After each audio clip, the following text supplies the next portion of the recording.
What's up, what's up? It's Eric the Jeweler, and you're tuned into Hotnewhiphop.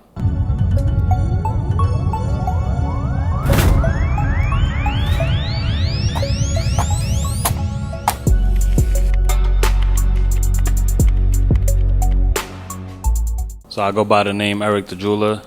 You know, obviously I do jewelry, and I cater mostly to the stars and the athletes. Yes, you know, I grew up in a town called Roslindale in Boston, Massachusetts, and pretty much it's kind of like the hood. You know, I grew up in the hood, and you know, went through the same childhood most of the rappers rap about. Grew up without a dad, got into a lot of trouble. You know, got involved into altercations and got kicked out of like almost every school I went to, which kind of forced me to move out of Boston because my mother sent me away to like military school. It was like being in jail, you know. It was like you're away from home for a year, like, you know, however long you get sent away for. Her plan was to send me away for like the whole middle school and high school, but you know, it's costly. It was expensive. It was like 15,000-20,000 a year for her to do that. So you know, she had a rich client, that kind of helped her out at the time. You know, she felt bad, and you know, my mother was like, you know, I'm suffering. I'm going through a lot of trouble with my son, and you know, I need to get him away from this environment that he's in, because all he's doing is getting in trouble and, you know, getting kicked out of every school. And if, you know, in between all that, I was getting suspended nonstop, getting into fights, getting into trouble. So, you know, I was a problematic kid growing up. Yeah. And she sent me away around, I think, in the 6th or 7th grade.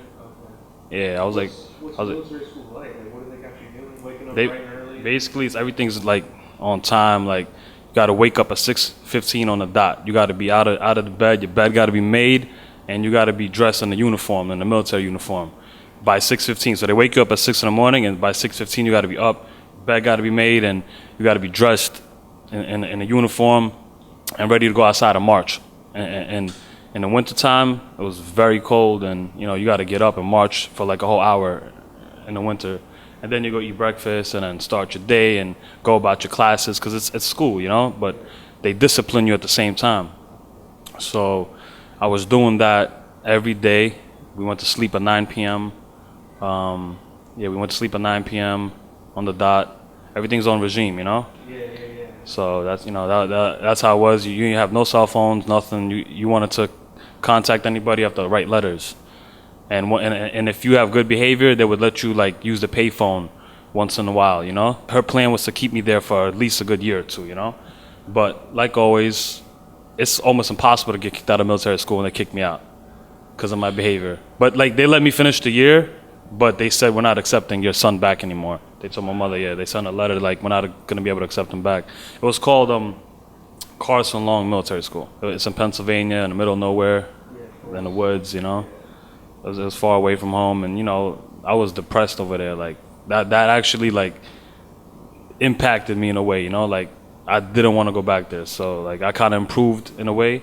But then when I got back, I started doing the same old routine after a little while, you know, get into trouble again. And then my mother.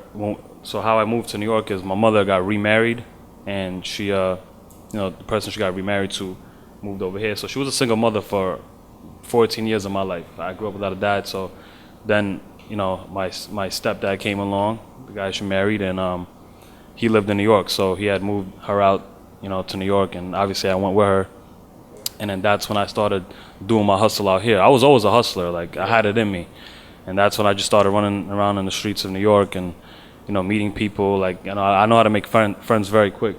So, you know, I adapted to the lifestyle and the hustle very, very quick. I was kind of like, you know, depressed for a little while because I had no friends and I didn't know nobody. I didn't know the city. But as soon as I like adapted to it and I started making friends and knowing people, like I loved it. Like there's no better place in New York, you know. I started listening to hip hop when I was like 8 years old, like early. Like I'm a big hip hop guy, like a big hip hop fan, and like I'm very into like lyricists. Like my type of people I was listening to at that age was Mobb Deep, Tupac, Biggie, obviously, you know, like DMX, one of my favorite rappers, and he happened to be one of my first clients too when I started. All the like old school guys, the ones that, you know, that were doing their thing in the 90s. Obviously when when G Unit came on the map and 50 Cent, like that was all I was listening to, was like DMX, G Unit, 50 Cent, The Lox, Jadakiss, like Styles P. Like I like lyricists. Lloyd Banks, probably one of my favorite rappers. Fabulous, you know, because they got the punchlines. Yeah, of course. That's what I like listening to. I like the new stuff too. You know, it's catchy. It's a different sound now. They're not really focused on the lyrics no more. It's just the beats and the hooks and what sounds hot. You know, I was always hustling. I mean, anything that I could make money off. You know, like when I was like 14, 15, I was running around handing around flyers, you know, for local businesses. And then when I came to New York, one of my first jobs was in the Diamond District handing out flyers for a jewelry store. That's what kind of like made me like jewelry, because I saw these. Actually, I was into jewelry in the 4th grade. I have a picture in my 4th grade classroom picture wearing a big chain. I was the only one in the classroom wearing a chain. I started handing out flyers for a jewelry store in the Diamond District, and then I quit because they was only paying me like $40, $50 a day, and you know, you can't survive on that. I mean, maybe at 14, 15 you could, but it wasn't much. Anyway, quit that job. I started working an office job for like a year, transporting cars and stuff like that. Basically getting on the phone, doing cold calling and calling different, you know, we'd have leads, we'd call different customers that wanted to transport their cars, and we would ship nationwide or whatever. Did that for a little while, that didn't work out.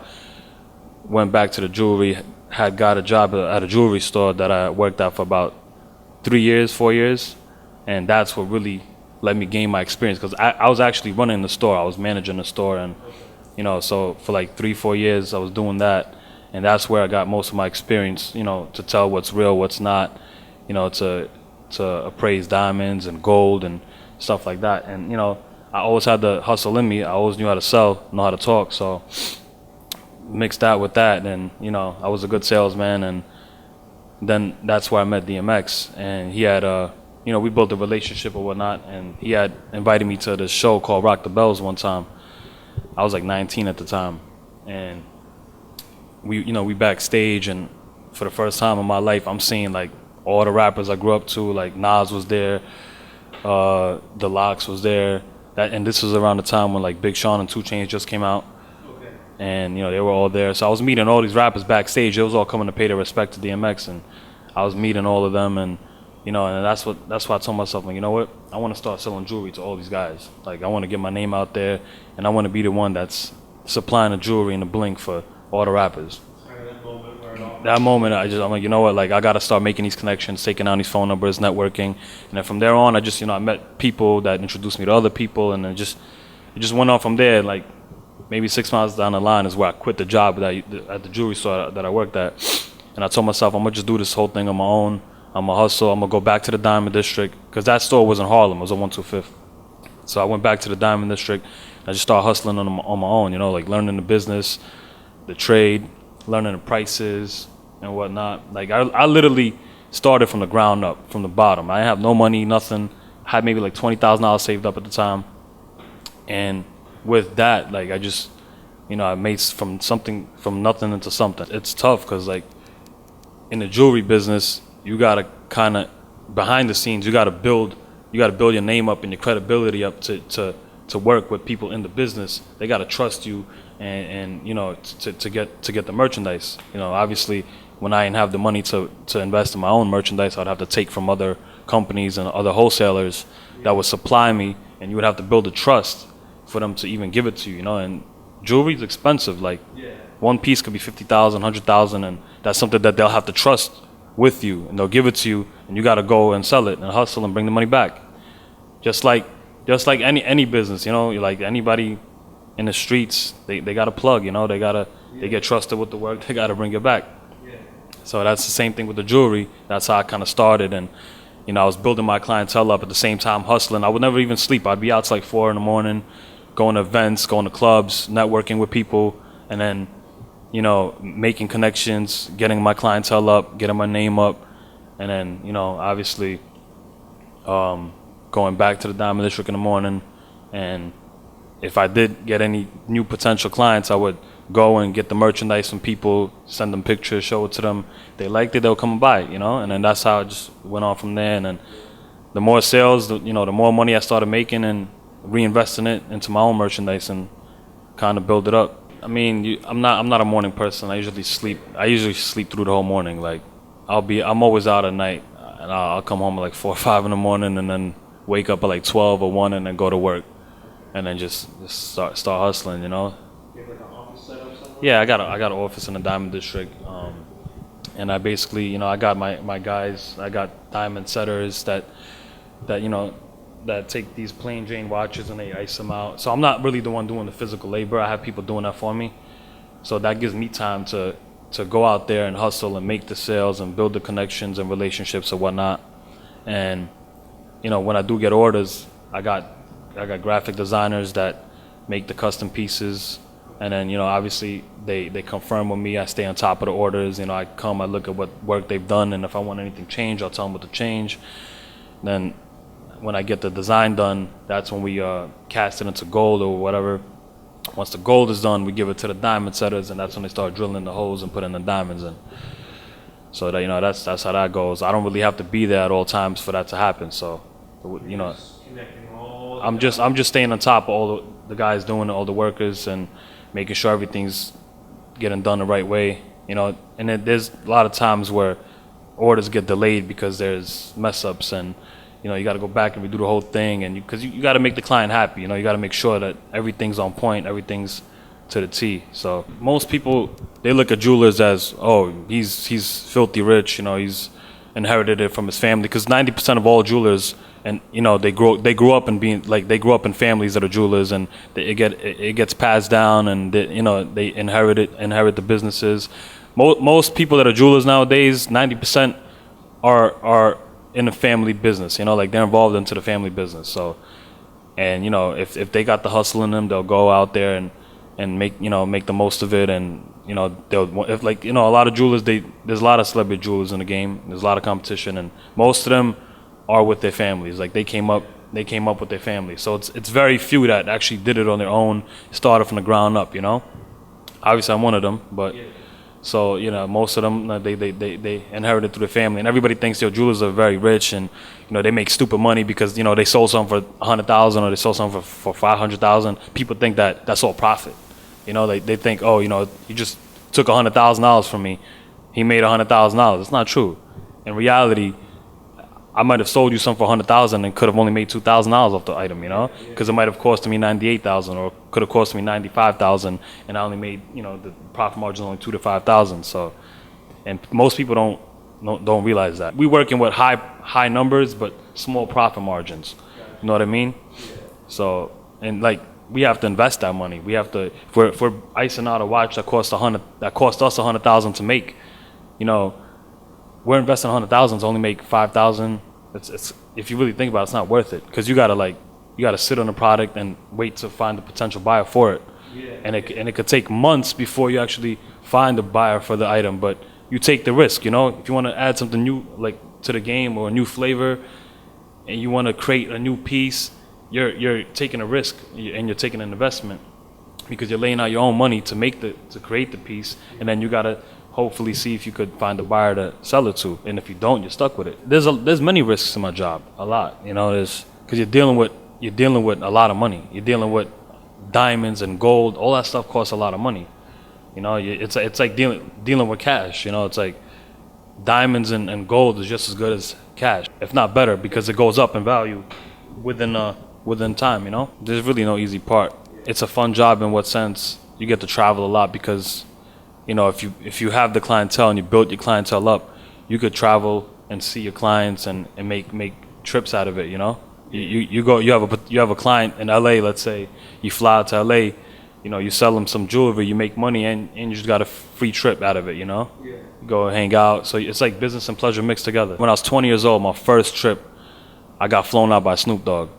He flew me out to LA.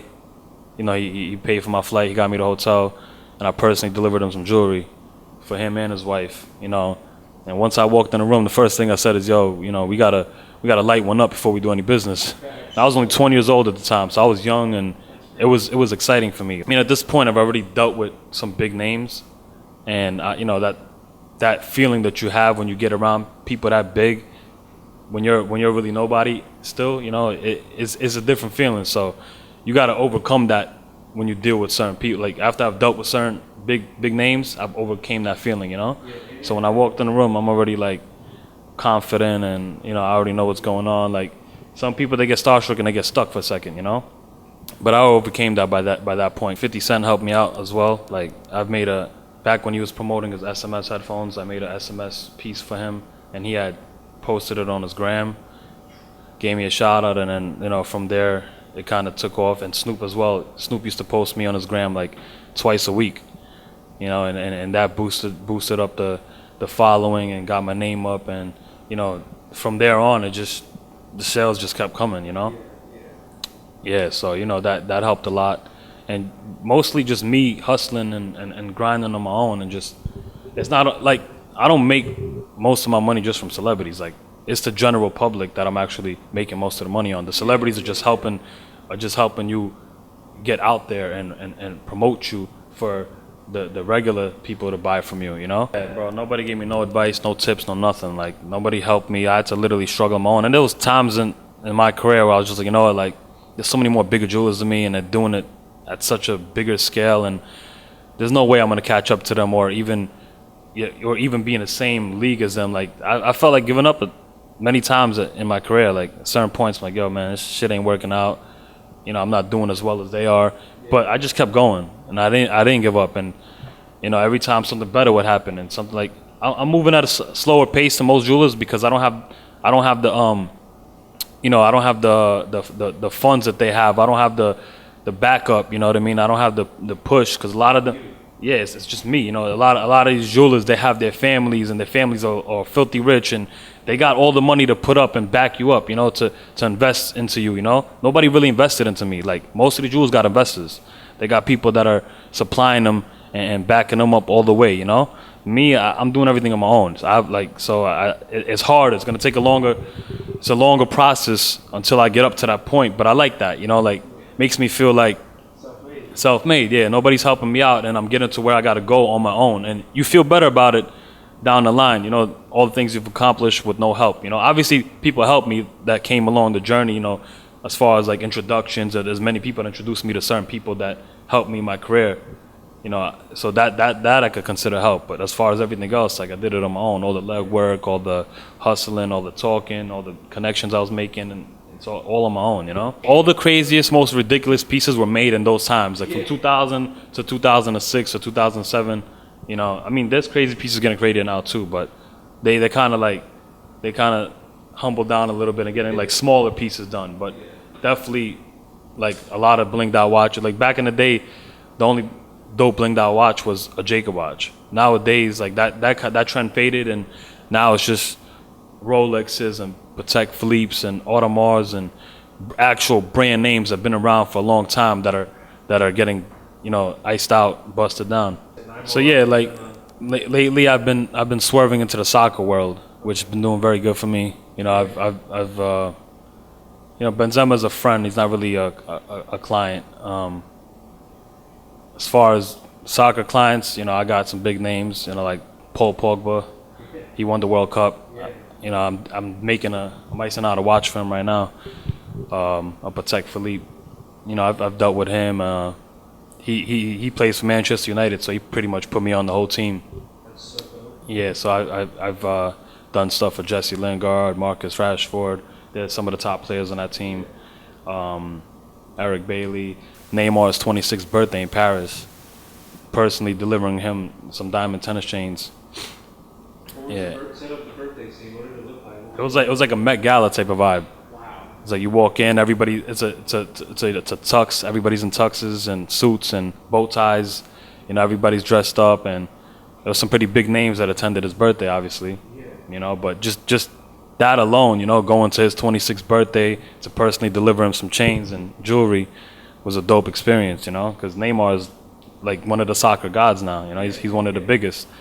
And he's the youngest, like he's the youngest, not the youngest, but he's like one of the biggest at such a young age, you know, like He's in the big three of Ronaldo. he's in the big three, but he's a lot younger, you know what I mean? Like Ronaldo's in his 30s and Messi's in his 30s. Neymar's only 26, so imagine when he gets their age, how big he's gonna be, you know what I mean? Soccer players, you know, they're not really the type to get all iced out, but lately, like once I came around and they started seeing all this jewelry, they're like, yo, we need that, you know.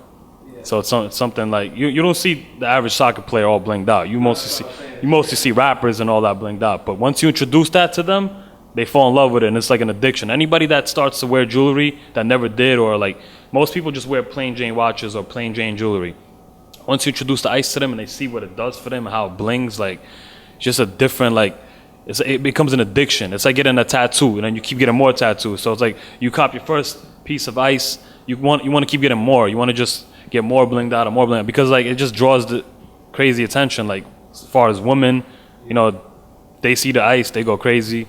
It's easier to get women, obviously. And yeah, you know, a lot comes with being blinged out, negative and positive things.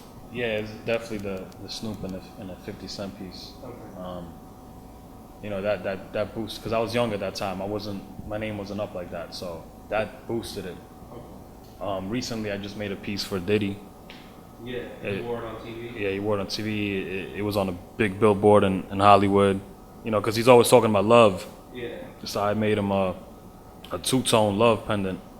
It says love, obviously, and the yellows, the letters are yellow and the background is white, which is the trend now. Like two-tone, so we mixed like two different colors of gold, you know. It could be white and rose, it could be yellow and rose. It could be white and rose or yellow and white, you know, which is the trend now. It's pretty hot, so I made that with him attached with like a diamond tennis chain. So you know, he's been wearing it almost everywhere on the show. So you know that's pretty good.